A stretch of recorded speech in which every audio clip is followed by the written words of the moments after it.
Wisp Sports Radio, the voice of women in sport. Hello, and thank you for downloading the Athlete Profile Show here on Wisp Sports. I'm Chris Stafford, and this is Season 2, Episode 4.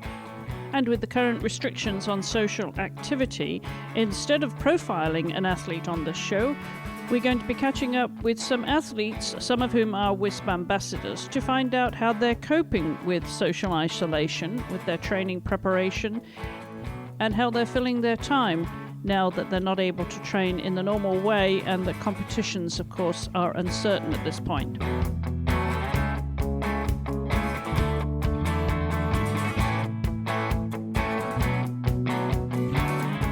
Today I'm talking to Angelica Delgado. Angie is part of Team USA.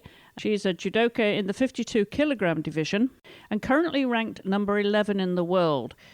Angie was on great form this year so far, and she was hoping to go to the Tokyo Olympic Games. She's based in Miami, Florida, from where I spoke to her earlier today. Well, Angie, I'm sure you're as frustrated as anybody to be isolated at home in a sport that is all about contact, and you can't have any of it. No.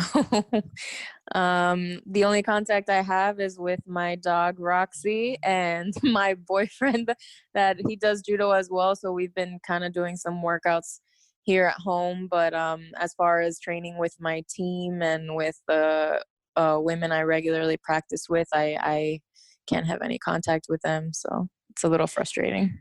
Yeah, extremely. So what kind of fitness can you do, if you can't actually, tackle somebody apart from your boyfriend, which is probably good practice anyway, right? Yeah.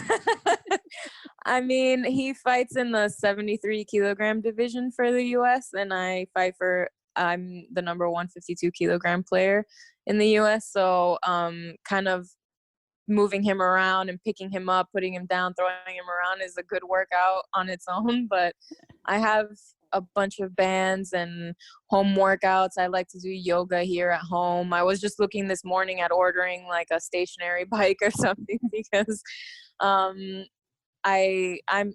getting creative. Luckily I have a lot of people that want to help me. So my trainer also sends me workouts, and I do things here at home to keep busy, because if I'm going a little stir crazy here at home. But yeah, already, and yeah. You're, I should say, in a beautiful part. I mean, you in Florida, in South Florida, so you've got good weather. Are you able to go outside at all, hike or bike or anything like that? Yeah, I go for a run almost every day. I used to hate running, especially, I usually do it to cut weight, like lose weight for tournaments and stuff like that. But right now it's kind of what's keeping me level-headed is the beautiful sunlight that we get here. I live an hour away from Miami. It's where our training center is located. So we live in Coral Springs. So it's not as congested as Miami is. Miami's an enormous city. So there's not as many people outside or anything. So we keep the social distancing rules. But I get to go for a run. I get to go for a walk outside. I walk my dog. We actually have a lake near where we live. So my boyfriend gets to go fishing. So it's not the worst scenario. It isn't, but it comes at a bad time for you, because you were telling me earlier that you had hit some wonderful form, great consistency. You're ranked number 11 in the world now in your division, and you've been traveling to Europe and had some really good results, and coming home with medals. And then this happens, which is probably the worst time for you, because then we also got the uncertainty of the Olympic Games as well, which could well be postponed as far as we know at the moment. So talk a little bit about what you've been doing this year so far and why you were feeling so good about your form. Well, at the beginning of the year, there's the European Tour, which most judo players attend, especially on an Olympic qualifying year and an Olympic year. These tournaments are crucial. There are a few Grand Prix and then 2 Grand Slams right at the beginning of the year. There's a Paris Grand Slam and the Dusseldorf Grand Slam. I attended the Paris Grand Slam and it didn't go so well, but then I stayed in Paris. I trained. I also trained in Israel for about 2.5 weeks. I trained in Paris, and then I trained in Valencia in Spain, at their national training center right before going to Dusseldorf. And I actually took third at the Dusseldorf Grand Slam, which is probably one of the best results I've ever taken. I have another Grand Slam medal from Abu Dhabi, but that was almost 4 years ago. So this was a huge result for me, especially on a year that every single team is sending their 8 teams, sending their number one girls to fight. So I had quite a big field going into Germany, and I felt amazing. I felt really, really great. So I was going to continue that and go to Morocco right after, and possibly the Russia Grand Slam, but those tournaments got canceled. I was trying to be top 8 in the world so I could get seeding for the Olympics, but everything is so uncertain right now that the games will probably get postponed. So I'm just kind of taking it day by day. Now, were you fighting girls that you had not fought before? Because I understand you had some terrific attendance. So, your division was very well attended. So was that some new challenges that were being presented for you? No, it was actually all the girls in my division. I've been fighting 52 kilograms is my weight class. And I've been fighting that division since 2010. So pretty much every girl in my division I've gotten my hands on. There's probably 300 something or almost 300 girls on the world ranking list as of right now. And I want to say I've gotten to work with or compete against almost all of them. So it's been 10. I've competed in this division for 10 years, and I know every single girl. I've been to most of these countries. I've done training camps with them. I watch videos. I've put my hands on almost all of these girls. So there's really no big surprise when it comes to these tournaments, especially I went into Germany also as a seeded player. So when I fought the quarterfinals with the French girl, I lost, but I have fought her before. And then I beat Germany in this tournament. I beat a Turkish girl that I've also fought, that I fought in Montreal in the semifinals last year. So there's not really any big surprise. The girl that I actually ended up beating for bronze is from Israel, Gilly Cohen. And I've actually fought her previously. Before I fought her in Germany, I had fought her and lost to her 3 times before that. So it was another big win for me. I beat her pretty decisively, and I felt really, really good. So there wasn't any big surprise. I know all of these women. It's just a matter of how I felt coming in and kind of coming into my own, especially on such a big year. And so that was, I suppose, as good an Olympic preparation as you could have up until this point, right? With that kind of consistency and exposure to the girls and the training camps, it was all going so well. And now we don't know whether the Olympics is going to be on or not. But you did mention earlier that you've been told that there will be competitions potentially coming in May, resuming in May.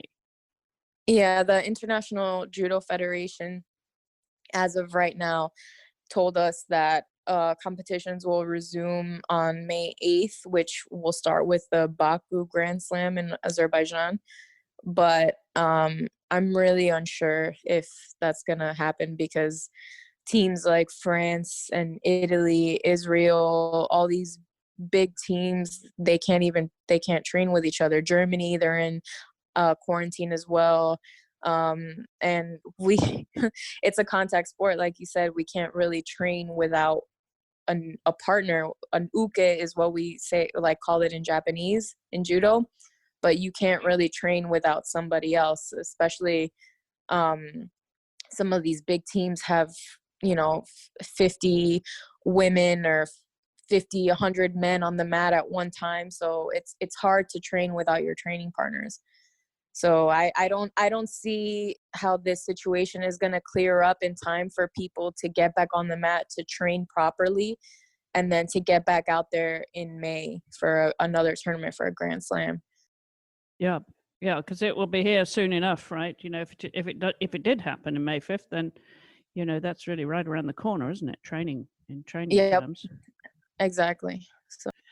So you mentioned to me earlier that although it's a contact sport and an individual contact sport, you are still part of teams, and you've been staying in touch with some of the teams from other countries and in Europe too, and hearing about what they're going through and how they're coping. Yeah, that's the beauty of social media, I guess, is you can kind of talk to whoever around the world. And I've spoken to several friends I have in France and Spain and Israel and Germany. And it's all kind of looking very, very gloom and doom over there. They've been in isolation for about 3 weeks now, for the most part in Europe. Italy's situation just seems to be getting worse and worse. So I really don't see a way out of this in the near future. Not in the next month or so. But a lot of people are still training at home. Judokas, judo players in that sense, are very optimistic. So they're used to fighting through a lot of things, fighting through injuries, through surgeries. We don't have a season, so they're used to fighting all year round. So I know a lot of us are kind of stir crazy. We're used to traveling from one place to another and training all year round. So I think people are just trying to keep a level head about it and keep a routine. Yeah, and living in more difficult conditions too. Maybe an apartment without the space that you have in Florida, for example, and the sunshine and the freedom to go outside and train. And I think that must be really, really hard, because they're going to feel even more and more isolated. Now, are you doing like video calls with your friends around the world then? I haven't FaceTimed anybody yet. It's kind of tough with the time change and all that. I've kind of I have a best friend that lives in Boston, and I've kind of kept in contact with her as well, but I haven't really FaceTimed anybody outside of the US. So. Now, what else are you doing to pass the time? Are you getting creative in other areas then when you're not training? Because I know normally your day is just filled with training or traveling to or from, or some part of training and preparation. So how are you filling your spare time now? I'm I'm cleaning the house a lot, cleaning our apartment a lot, spending a lot of time with my dog. She's probably wondering why I've been home and she's gotten so much attention. But I'm trying to keep a schedule. I try to wake up in the morning, eat a sensible breakfast like I would usually, have some coffee, take my dog for a walk, then do some kind of physical activity, whether it be yoga or going for a run. Just trying to keep a schedule. If I don't do that, I feel like I don't have a purpose. So it's all about keeping a goal and keeping a purpose in my mind, So what would be your message, Angie, to our listeners who are trying to keep fit, whether professionally or as an amateur or just for their health? Like I said before, at least I can only speak for myself, but if the Olympics were in 3 months, if they were in 3 weeks, or if they were in a year, if they were going to postpone it, I would still have the same goals in mind. It wouldn't change a single thing. So I think the best advice I could give is, take this time to recover, to recuperate, but keep your goals in mind. And this doesn't change anything. It changes absolutely nothing about my goals, about my dreams. So I'm still the same person. I still want the same things. This is just something that's completely out of our control, and just to keep a level head and control the things that you can control. Very good advice, Angie. Well, it is the unknown for all of us, but I hope that you can continue to do that. Keep your morale up and keep your motivation there, and hopefully this will pass and you'll be back on track very soon. So thanks for sharing this with us, and just take care, stay safe, and wash your hands. Yeah, don't touch your face. Well, thank you, Chris. And do follow Angie on social media too. You can find links to her social media channels on our website with the show notes accompanying this episode. Just look for the Listen tab at the top menu there and drop down to Athlete Profile. And if you have any stories that you would like to share with us, then do drop us a line to info@wisports.com or on our social media channels at WISPorts.